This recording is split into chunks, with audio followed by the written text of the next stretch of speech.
Assalamualaikum warahmatullahi wabarakatuh. Nama saya Muhammad Haidar Al-Karim. Saya dari mahasiswa Syekh Nurjati Cirebon. Di pertemuan kali ini saya akan membahas materi tentang sejarah ruang lingkup ilmu hadis. Seperti yang kita ketahui, hadis itu adalah segala sesuatu, baik berupa perkataan atau perbuatan dan tingkah laku Nabi Muhammad SAW.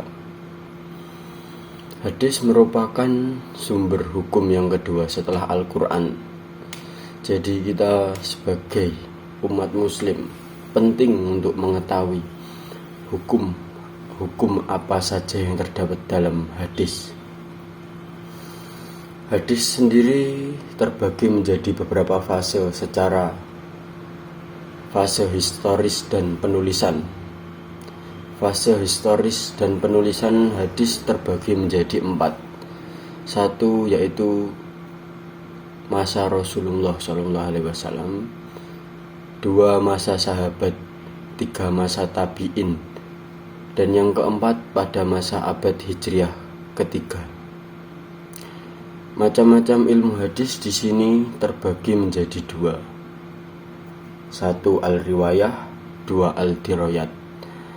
Al-riwayah adalah ilmu yang membahas tentang ucapan, perbuatan, takrir serta sifat-sifat Nabi Muhammad, serta periwayatannya, pencatatannya, juga penelitian terhadap lafal-lafalnya.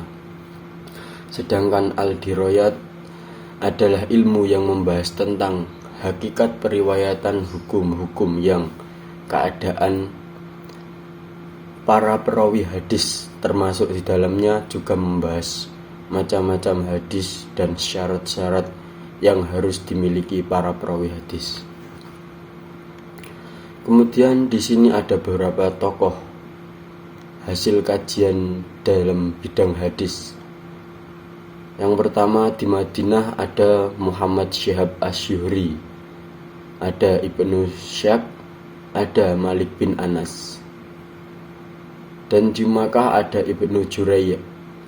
Di Basrah ada Muhammad bin Salamah, di Kufah ada Sofyan As-Sauri.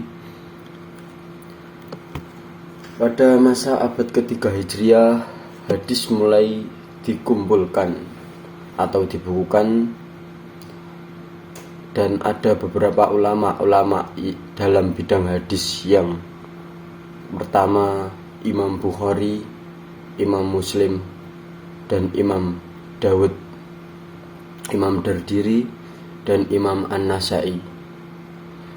Karya tulis kitab-kitab hadis diantaranya ada Mu'attaq yang dikarang oleh Imam Maliki, yang kedua Musannaf karya Abdul Razak, yang ketiga Musnad karya Ahmad, yang keempat Kutub As-Sittah.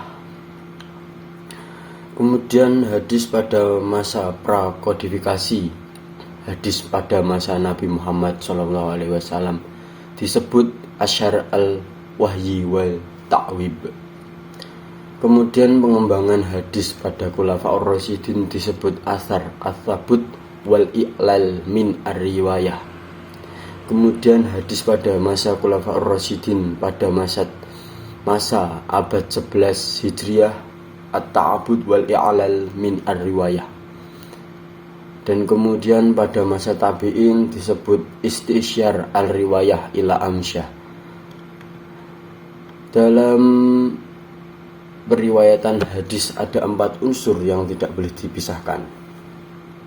Yang pertama sanad, yang kedua matan, yang ketiga rawi, dan yang keempat al-mukharij. Sanad adalah urutan para perawi hadis dari Rasulullah sampai ke bawahnya. Matan merupakan perkataan akhir sanad. Rawi adalah orang yang meriwayatkan hadis. Contohnya tadi seperti Imam Bukhari, Imam Muslim, dan Abu Dawud. Al-Mukharij, orang yang menukil sebuah hadis dari satu musnad ke musnad lain atau dari kitab ke kitab-kitab lain.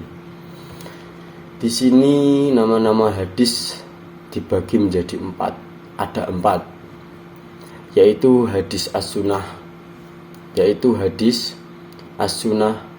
khobar, dan al-asy'ar.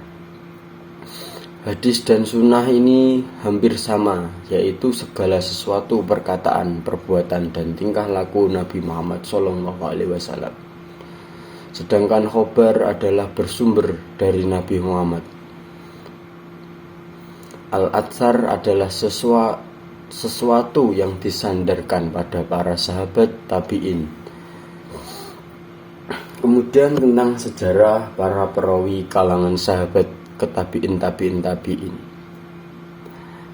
Yang pertama adalah ilmu ar-rijalu hadis, yang mempelajari tentang sejarah para perawi hadis baik dari kalangan sahabat tabi'in.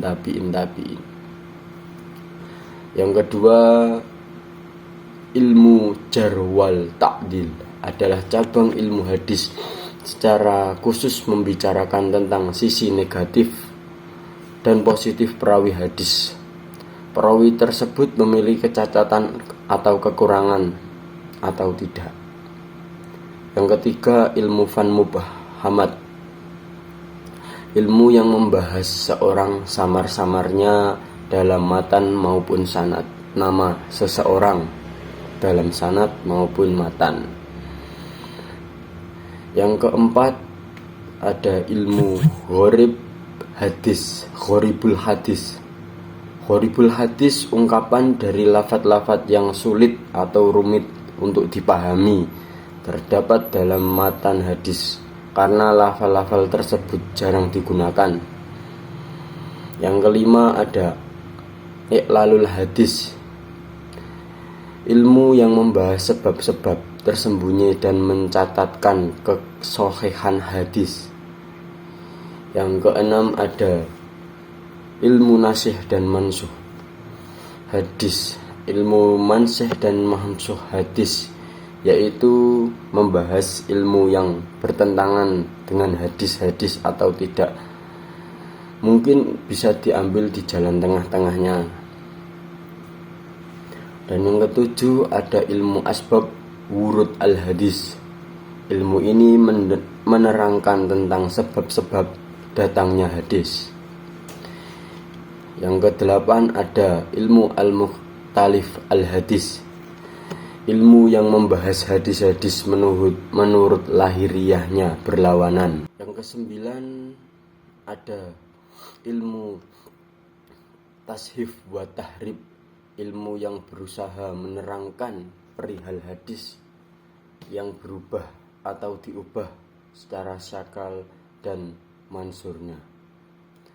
Yang kesepuluh, ilmu mutalahatul hadis, ilmu yang mengkaji tentang kaidah-kaidah terkait sanad silsilah atau matan redaksi untuk menentukan bahwa hadis tersebut valid atau tidak.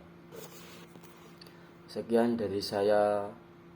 Wassalamualaikum warahmatullahi wabarakatuh.